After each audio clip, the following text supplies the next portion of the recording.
Moi! Nyt on torstai. Olis päivänä? En ole varma. 11.4. Ja eilen käytiin shoppailemassa.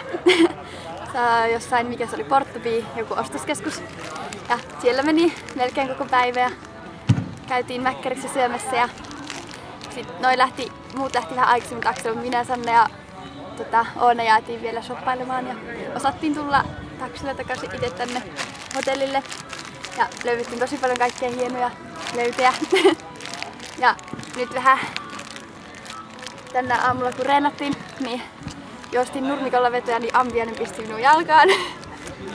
Mutta kyllä se turvotus varmaan tosta lähtee pois. Ei se enää tule kylmää pitää tässä päällä.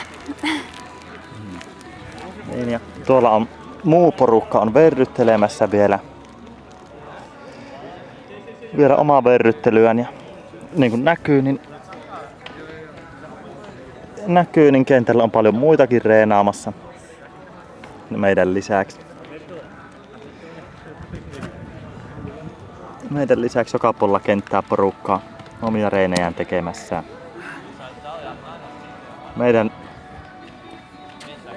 aamupäivän reeni sisälsi jalkapalloilua ja sitten hypittiin aitojen yli ponnistuksia. Illalla on tarkoitus tulla tekemään lajireeniä.